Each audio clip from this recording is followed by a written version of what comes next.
वैसे वो सही है ना, रिकॉर्ड करेगा ना, बंद तो नहीं होगा। ओके देखो, लेट्स हैव मैं दिल्ली गई हूँ तो थोड़ा सा हिंदी अंग्रेजी मिक्स करके बात करूँ, और वैसे क्योंकि नोएडा का हूँ तो वैसे भी कर लूंगा। पॉइंट इज दिस कि सबके लिए ताली बजा रहा था, मैं पहली बार आया हूँ, मैं सबको नोट करूंगा कौन कितनी बार ताली बजा रहा है।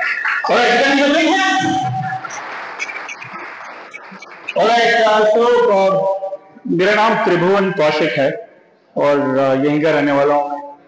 भाई एक्चुअल में क्या है कि हम लोग को लैंड एक्विजिशन में काफी सारा पैसा वैसा मिला, तो उसके बाद में क्या हो गया कि फाइनेंशियली आप जल्दी रिटायर हो जाओ। वैसे मेरी उम्र कोई 42 साल के आसपास है, but financially I retired when I was 30. So I have been blessed with 2 daughters. I do advocacy at this point in time just to make little difference to society. भाई मैं ये इसलिए बता रहा हूँ कि आप लोग थोड़ा सा सीरियसली मुझे लें, क्योंकि मेरी मैडम हमेशा कहती है कि तुम बहुत सीरियस आदमी हो, कॉमेडी वॉमेडी तुम करेंगे। तो एक्चुअली ये जो रिकॉर्डिंग होगी उसमें मुझे बताना भी है उनको कि देखो लोग सीरियसली ले रहे थे पर उनको लगा कि मैं कुछ कॉमेडी कर सकता हूं। तो मैं देख रहा हूं कौन कौन हंस रहा है। तो एक्चुअली क्या है कि जो मैं बात करना चाह रहा हूं काफी सीरियस बात है। आप लोगों ने देखा होगा पिछले दिनों काफी सारे ड्रम्स और काफी सारी अभी हमारे हाल फिलहाल में घटना हुई है गौतम बुद्ध नगर में। उससे क्या है कि बहुत सीरियस माहौल है। लोग कह रहे हैं कि this generation will be a situationship relationship sort of a generation. भाई ये लोग शादी नहीं करेंगे। I got married when I was actually the marriageable age, so my younger daughter is about 7 now and the elder one is about to be 18।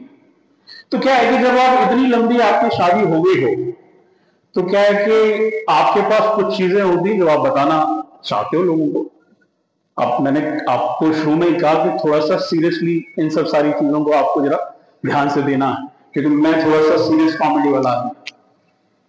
तो क्या है कि भाई आप लोगों ने IST टाइम सुना है, इंडियन स्टैंडर्ड टाइम? कितने सारे लोग गाइस से hello if you have heard about IST time? Hello hello IST time समझ रहे हैं ना आप लोग? उसको बोलते हैं Indian standard time.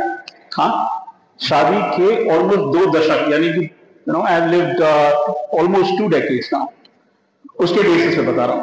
IST time आपने सुना है, आप लोगों ने PST और बहुत सारे ग्लोबल टाइम्स के जो उनकी जो टाइम की प्रणाली है उनके बारे में आप लोगों ने सुना होगा। हमारे यहाँ शादी के बाद, क्योंकि मैंने ऑब्जर्व करना शुरू किया, एक अलग तरीके का टाइम होता है जिसको बोलते हैं WST टाइम। कोई बता सकता है WST टाइम क्या होता है? बताओ इसकी परिभाषा के हिसाब से आपको सही बता रहे हैं। मतलब शादीशुदा हो या नहीं? शादीशुदा होगे तो ये बहुत काम देगा। तो जो लोग शादीशुदा नहीं है, अभी पीछे वाले जो यार दोस्त है मेरे, भाई WST का मतलब है शादी का पता चलता है, गर्लफ्रेंड का पता नहीं चलता, टाइम तैयार होने में कितना टाइम लग रहा है, etcetera etcetera. But the moment you get married, that is when you realise that you should know WST। चाहे आपने जो जिनके साथ आप डील कर रहे हो, आपके एक्सटर्नल क्लाइंट्स, उनका टाइम क्या है उसके बारे में आप भूल जाओ। WST आपको पता होना चाहिए। That is whatever is the time plus 45 minutes minimum, bad minimum. तो मैं जैसे मैं कह रहा था, मैं सबको ताली बजा रहा था, भाई तेरी तो परफॉर्मेंस है, क्या कहेंगे भैया? देखो एक और चीज है, अब मुझे नहीं पता आप लोगों का कैसा सिस्टम है, लेकिन शादी के बाद में एक बहुत इंपॉर्टेंट काम होता है, चाहे सारा सामान घर पे डिलीवर हो रहा हो, ये जो नए वाले ऐप्स हैं, वो क्या है कि आपको सब्जी खरीद के लानी होती है। हाउसिंग सोसाइटी में भी अगर आप रह रहे हो, भाई आप सारा सामान मंगाओगे ऑनलाइन, सारे जो डिलीवरी ऐप्स हैं, लेकिन हाउसिंग सोसाइटीज में रहने के बावजूद आजकल जो शादीशुदा जो लोग नहीं है, उनको ये पता होना चाहिए कि सब्जी खरीदना जरूरी है। और ये सब्जी कैसे खरीदी जाएगी?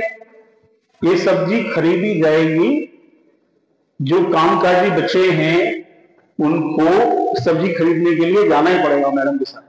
और जो सब्जी खरीदने आप जाएंगे, चाहे बारिश हो, आंधी हो, तूफान हो, ओके, तो सब्जी खरीदने वाला जो प्रोसेस है वो लोकल मार्केट से ही होगा। Okay, alright, that's what I need to